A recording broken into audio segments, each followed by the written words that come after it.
Now we just now saw that a nucleosome is actually made up of the core DNA and the linker DNA, which together is made up of 200 base pairs.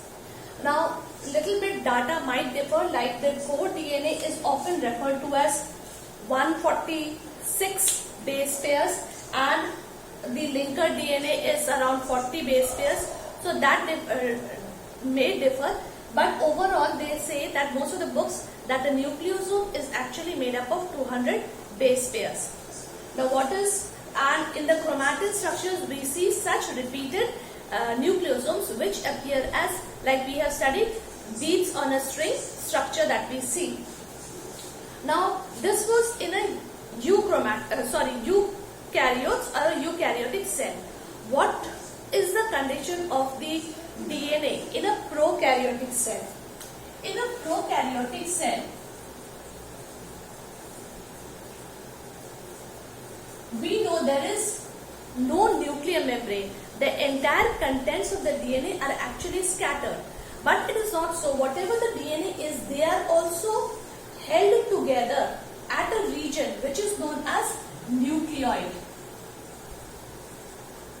What is nucleoid? In a prokaryotic cells, the DNA content is held together by protein. Here also the DNA are held together by a protein, and this region is known as nucleoid. Clear? Now after we have understood about the DNA structure, we also have to understand that there are RNAs. There are 3 types of RNA. 3 types of RNA. What are the 3 RNAs? The first one is messenger RNA. What is the function? It carries information. It carries information from DNA to the cytoplasm. Clear? Then there is the second type which is known as tRNA. tRNA is actually responsible for transferring. The full form of this T stands for transfer. So it is transfer RNA.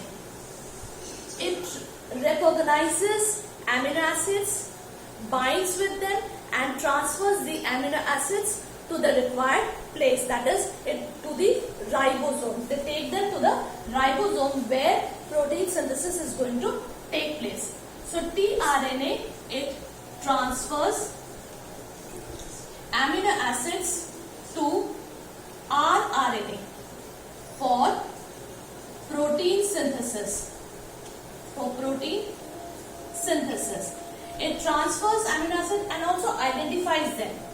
Clear? And the third part is the R, that is ribosomal RNA. This is the ribosomal RNA. Now this is the largest RNA, but we know very little about the structure of this RNA. Now what is mRNA? The structure, if you look, the DNA strand is somewhat like this, and these are the nucleotides, isn't it? Now the mRNA is formed from either one of the 2 strands of the DNA. Now the DNA has its code, that is a set 3 nucleotides which code for a certain amino acid. Now there are some regions which do not code. Maybe these three nucleotides, they are not coding any amino acid. So these parts, that is the coding part, suppose this is the coding part and this is the non-coding part, and again there is another coding part. So the non-coding parts are actually not required. They have to be eliminated. So what happened? The coding part is known as the exons and the non-coding part is known as the introns. non-coding. This is the coding part. Clear? Now what happens with the help of certain enzymes like endonucleases, these parts are cut.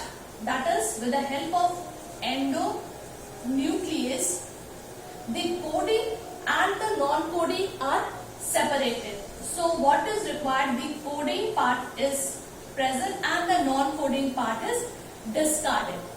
So we have only the coding, the amino acids which are going to, the nitrogenous base or the triplet which is going to code for certain amino acids are only kept. Now these are then ligase. With the help of ligase enzyme, they are all joined. So what is happening? We have now an entire sequence which is now joined. Now prior to this has to be done. Now the copy, you have to remember that when a copy is made, the A will now, since RNA is formed, so here if it was C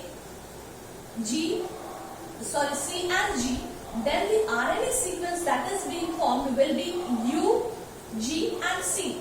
This we have to always remember because thymine is not present in the RNA. So instead of thymine we have the U. Now the splicing has been done, that is it has been cut, then ligasing has been done. So this type of RNA which is now formed is known as heteronucleus RNA. Clear? And this is still unstable. It has to be made stable by capping and tailing. So what happens? There is a set of the nitrogenous bases on one side, that is guanine, and this portion is known as the cap and the other end is known as adenine cap. So there are series of adenines attached to it. So this is the tail end and this is the cap end. So ultimately after the capping and the tailing is done, what we get is mRNA. I am repeating, a DNA has two strands. One of the strands is chosen which is for coding. The RNA, the complementary has to be formed, that is the RNA. Now this RNA strand will definitely have some amino acids which are not required at all. So those are not amino acids, rather the nitrogenous base which are not required, which do not code for any amino acids, they have to be removed. So the ones which are coding are known as exons and ones which are not coding are known as introns. The introns have to be removed by the method of splicing, and here which enzyme is used? It is endonuclease. Once the introns have been removed, the exons have to be joined together by an enzyme called ligase, and the process is known as ligasing. Now we get a heteronucleus RNA. Now this RNA is quite unstable. It has to be made stable by a capping process and a tailing process. In the capping, the one end there is attachment of guanine, and on the other end there is a series of adenine which is known as the tail end. So in this way we get a mature RNA.